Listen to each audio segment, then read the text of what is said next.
Bawah. bawah. Wah, Sisanya ya. Oke. Jadi konsep sepertinya ya. Kemudian dikasih tahu dua sisi yang Ustadz lingkari berarti diketahui misalkan. Dua sisi bisa dikasih tahu B yang Ustadz lingkari itu jadi yang diketahui. Warna kuning misalkan. Nah, dikasih tahu B dan C ya, dua sisi diketahui dan satu sudut. Sudut yang diketahui itu juga harus sudut yang diapit oleh mereka. Jadi harus A, tidak boleh C, tidak boleh B. Mengapa demikian? Karena kalau bukan A, misalkan dikasih tahu C, ini konsepnya berseberangan. Kalau berseberangan, maka aturan yang digunakan adalah aturan sinus.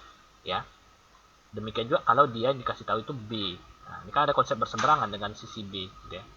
Maka ini tidak bisa menggunakan aturan kosinus, pasti di aturan sinus. Ya, tapi kalau dikasih tahu A, maka ini digunakan adalah aturan kosinus. Maka berlaku rumus yang kita pelajari nanti.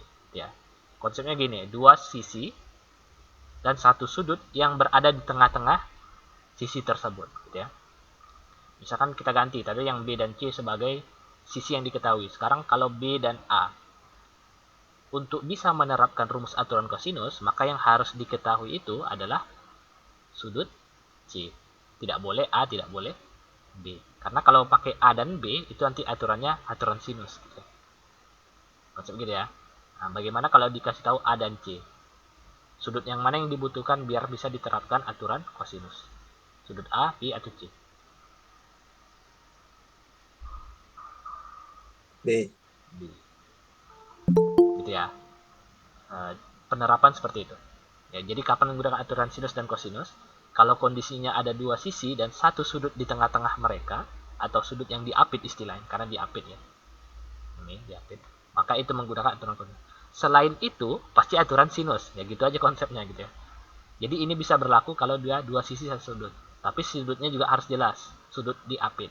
Kalau sudutnya seperti ini, ada yang berseberangan, ini aturan sinus gitu ya. Pokoknya selain konsep dia yang diapit tadi, maka pasti aturan sinus. Ya, maka tipe soal seperti ini tahu dulu kriterianya kapan menggunakannya. Karena konsepnya sama segitiga gitu juga yang dipahami gitu. Tapi kapan menggunakan rumus cos, kapan menggunakan rumus sin, itu ya tergantung bentuk permasalahan yang diberikan. Oke. Sebagai contoh di sini ada satu soal. Sudah susun. Ya. Jadi ini ada diketahui katanya. Diketahui segitiga ABC, panjangnya 5, sisi A 5, sisi C 6, besar sudut B 60 derajat. Tentukan panjang sisi B tersebut ya. Karena sisi A dan C diketahui, yang B belum. Berapa panjang sisi B? Bisa nak dicari menggunakan rumus aturan cos. Jadi di sini rumusnya adalah rumus B kuadratnya. Jadi untuk lebih memahaminya tentu kita gambarkan dulu segitiga ABC. Karena ini sembarangan ya bebas aja ya. Ini tidak ada aturan juga kita harus gambarkan seperti apa. Yang penting tergambar, terilustrasikan saja. Kalau seperti ini, karena dia sudut B-nya 60 derajat, misalkan di atas ya B. Nah, sini boleh A, sini boleh C misalkan ya. Misalkan A-nya ini katanya sini 5. Oh, tapi ya cocok sini A-nya. Sini C, sini A misalkan. A-nya itu berarti di sebelah, kalau A-nya di kanan berarti di sebelah kiri nih ya. A kecil. Ini A kecil nih. A kecil. C kecil di sebelah kanan. Di kiri. Yang atas itu B berarti di bawah si B. Ya. Baru kita masukkan nilai-nilainya. A kecil nilainya 5 cm, ini 5 cm. C kecil nilainya 6 cm. Kemudian besar sudut B, berarti yang di atas ini besar sudutnya 60 derajat. Nah, konsepnya kan tadi ya. Kalau udah seperti ini, berarti kan nilainya bisa kita cari dengan menggunakan aturan cos karena sudutnya diapit oleh dua sisi yang berada di kiri dan kanannya, ya. Yang ditanya berapakah nilai B yang di bawah sini, panjang B, ya. Ini diketahui A-nya 5, C-nya 6, B-nya 60, ditanya berapakah nilai B, maka rumusnya adalah B kuadrat A kuadrat tambah C kuadrat kurang 2 C cos B. Ya, rumus yang tadi yang ada di slide sebelah ini ya silahkan dicatat, ditulis, di buku juga ada ya. Intinya izin rumusnya tuh screenshot Zat. ya, intinya rumusnya itu ya tinggal menggabungkan saja. Kalau ditanya A berarti B dan C-nya dijumlahkan kurang 2 kali B dan C. Apa sih munculnya?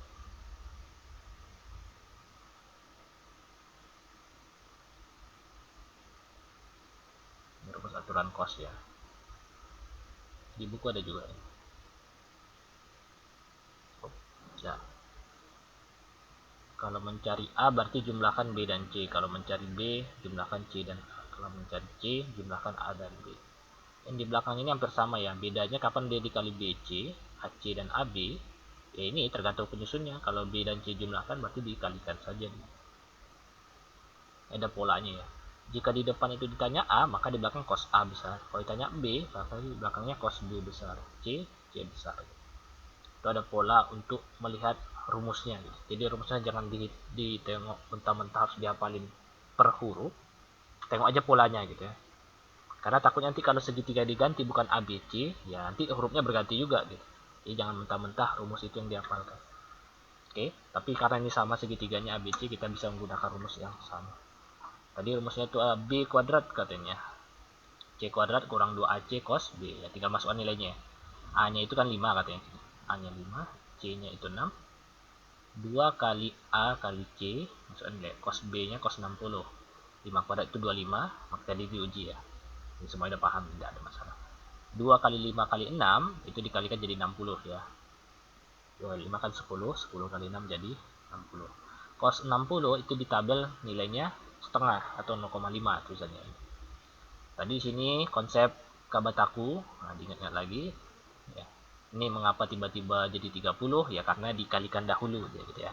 Jadi jangan dijumlahkan 25 tambah 36 dikurang 60 nanti salah. Oke. 25 tambah 36 boleh dijumlahkan jadi 61, tapi 60 kali 0,5 tetap dioperasikan dahulu. Jadi jawabannya muncul 30, setengah dari 60 ya. Dikurangkan, maka jawabannya 31. Tapi ini masih pangkat 2 ya. Kalau ditanya berapakah nilai B-nya? B itu berarti akar dari 31 gitu. Akar dari 31 berapa? Ini memang agak sulit karena dia tidak bulat ya, atau tidak bilangan umum. Akar 31 di kalkulator itu nilainya berkomasi 5,5677, 5,56 tadi kan. Tadi kalau kita lihat di sini 5,56 diambil 2 angka di belakang koma. Maka itu adalah jawaban dari panjang sisi B yang ditanyakan gitu ya. Nah, jadi panjang B yang di bawah sini itu jawabannya 5,56.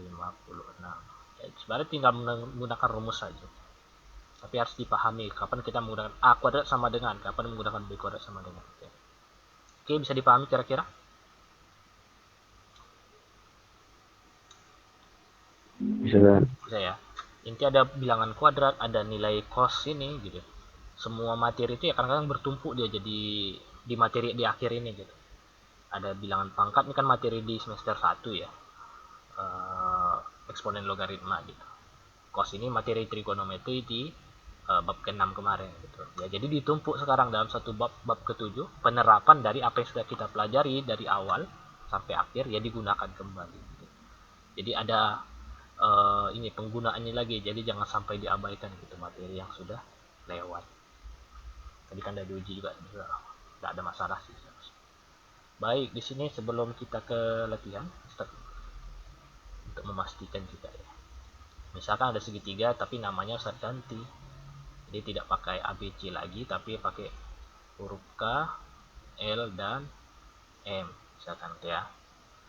Misalkan dikasih tahu K kecil nilainya 10, M kecil di bawah, berarti sini nilainya 12 cm. Kira-kira kalau biar bisa digunakan rumus aturan cos, yang dikasih tahu sudut K, M atau sudut L, biar bisa digunakan aturan kosinus.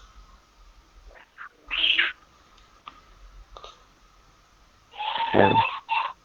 L ya, karena ini sudut yang diapit oleh K dan M ya.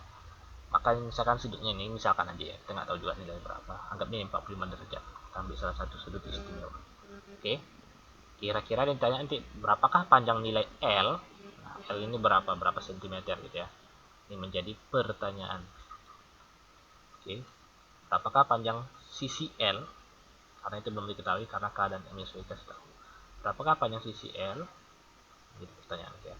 Maka tentu kita mencari rumusnya L sama dengan L kuadrat sama dengan ya. Ini tadi yang saya sampaikan, kalau rumusnya dihafal mentah-mentah pakai huruf A, B, C, ya takutnya kalau segitiga yang diganti sama K, L, M, ya rubah lagi gitu. Maka di sini kalau dia L yang ditanya, maka di sini L kuadrat sama dengan, ya kita konsepnya tadi, jumlahkan dua sisi yang lainnya.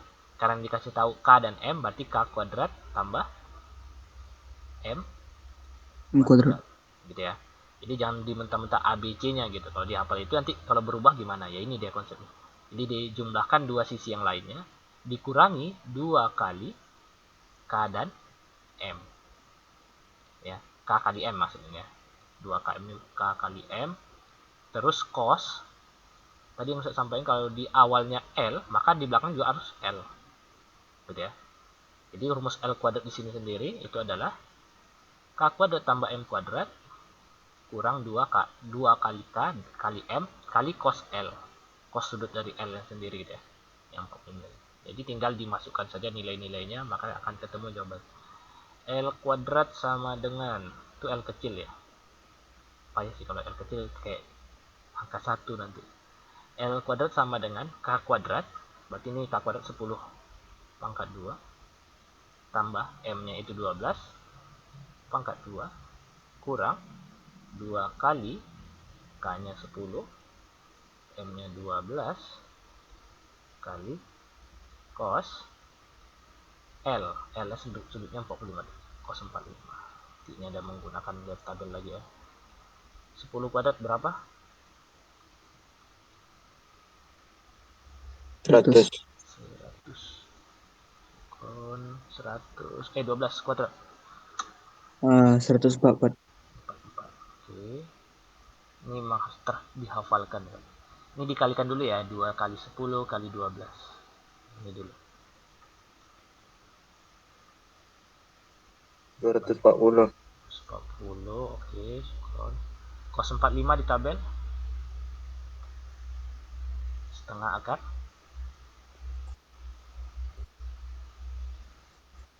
Setengah akar 2. akar 2. Oke ya. Ini saya sampaikan di awal-awal, maka ini kalau bisa dihafalin yang ini kos-kos ini gitu ya. Yang istimewa terutama karena itu akan digunakan terus gitu. Masuk di sini nanti diterapkan. 10 tambah 100 tambah 144, ini 244 kurang, yang ini dikalikan dulu ya, jadi jangan dikurang 240 ini dari nilainya berbeda, tetap ini dikalikan dulu karena sifat perkalian. 240 dikali setengah akar 2 kira-kira berapa? 120 akar 2. 120 akar 2 ya, nanti kali coret dulu ya, 240 dengan bagi 2 nya jadi 120. Nah, jadi nanti jawabannya itu 120 akar 2 ya. Ini bisa dikurangi tidak kira-kira? 244 dikurang 120 akar 2.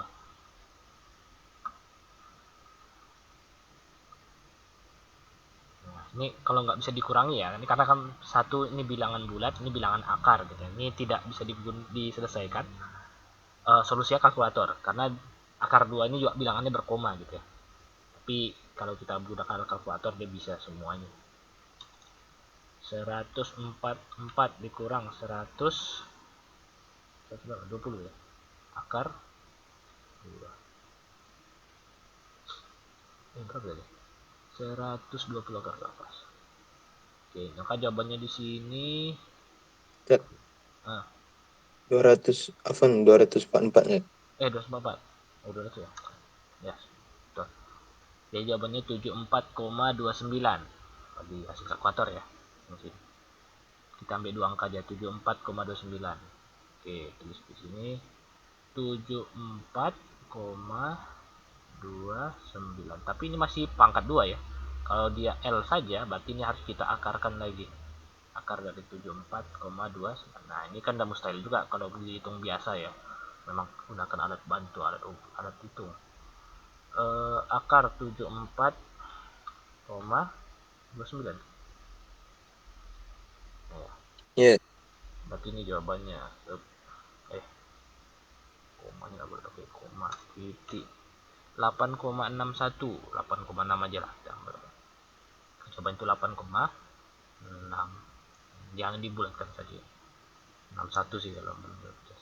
Oke, Tapi di sini kan kita coba secara logis saja ya, karena kalau dihitung benaran ya agak susah juga, karena gambarnya nggak seperti ini. Tapi kalau masuk akal nggak jawaban ini 8 cm, 8,6? Saya rasa sih masuk akal gitu ya. Karena kan dia tidak terlalu jauh dengan nilai dua sisi yang lainnya gitu. Yang lain 10, 12, nah dia dekat-dekat di situ, 8,6 gitu. Artinya dari ketiga sisi ini, sisi L adalah sisi terpendek. Oke, karena dibandingkan nilainya adalah paling kecil ya. Oke, bisa dipahami kira-kira penerapan rumusnya ya. Kapan digunakan? Jika dia diketahui dua sisi satu sudut. Sudutnya juga harus di tengah-tengah atau diapit oleh sisi yang diketahui. Tapi kalau dia selain itu, pasti aturannya aturan sinus, rumus sinus yang digunakan ya. Nanti di ujian yang model-model kayak gini harus dipahami gitu. Kapan kita menggunakan aturan sinus maupun kosinus? Lihat bentuk soalnya gitu ya. Kalau dia ada konsepnya seperti ini diapit, maka dia menggunakan aturan cos. Maka rumusnya pasti ada kuadrat-kuadratnya. Tapi kalau tidak, pasti pakai per tadi. Yang kayak A per sin A sama dengan B per sin B. Oke, bisa dipahami? Ini terjawab ya soal ini 8,61. Oke. Jika tidak ada pertanyaan, ini untuk penilaian hari ini. Ustaz sudah tadi melihat di bukunya. Ada satu soal yang hampir sama ya dengan contoh kita hari ini yang sudah dipelajari. Soal ada di halaman 224, soal nomor 7. Itu diperhatikan nilainya adalah bukan ini. Pertanyaannya adalah soal tentang aturan kosinus ya, langsung jelas. Tapi yang jadi pertanyaan di situ nanti adalah sisinya tidak diketahui atau tidak diberikan namanya. Maka tugas kalian adalah memberikan nama sisi. Nanti ada segitiga kayak gitu ya. Nanti ada nilai-nilainya. Tanya sini berapakah nilai X katanya. Itu disesuaikan menggunakan aturan kosinus. Tapi ya biar lebih mudah, biar dapat rumusnya ya silahkan dikasihkan nama gitu ya. Di soalnya namanya bebas, boleh pakai ABC, boleh pakai KLM. Yang penting rumusnya sesuai dengan penamaan yang sudah diberikan. Oke, kira-kira paham tugasnya? Paham ya? Kerjakan satu soal halaman 264, soal nomor 7 yang di buku cetak matematika wajib. Tugasnya Ustadz tugaskan di classroom sesuai kesepakatan kelas. Tugas hari Ahad ya, kalau sini hari Ahad dikumpulkan paling lambat. Di luar itu nanti nilainya menyesuaikan atau dikurang ya. Baik, saya rasa cukup untuk pertemuan hari ini. Ada yang mau ditanyakan lagi?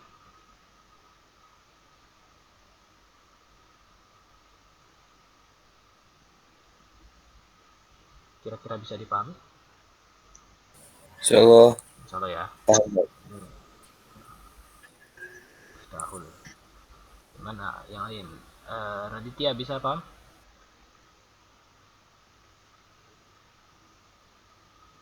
Mana? Lo yang lain? Iya, Dad. Ya. Bisa, insyaallah. Oke katanya. Ya. Izan oke. Arif. Mana Arif? Ya, Masih nyimak kan? masih. Oke. Paham tugasnya? Berapa soal? Loh, bilang lagi. Faidi derat. Iya, baru dia enggak. Satu soal aja ya, soal satu pekan ya, tidak terlalu banyak. Kalau bisa sekarang juga, nih waktunya kan 9.48, ada 10 menit. Silahkan dikerjakan dalam waktu yang diberikan. Oke, jika tidak ada, cukupkan dulu pertemuan kita hari ini. Silahkan beralih ke mengerjakan latihan ya. Satu soal tersebut ya diselesaikan dengan sebaik mungkin sesuai dengan contoh tadi sudah diberikan. Oke, demikian pertemuan kita hari ini. Semoga bermanfaat. Sebelum kita tutup, kita baca doa kafaratul majelis. Subhanallah. Assalamualaikum warahmatullahi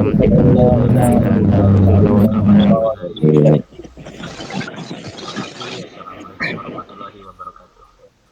Waalaikumsalam warahmatullahi wabarakatuh.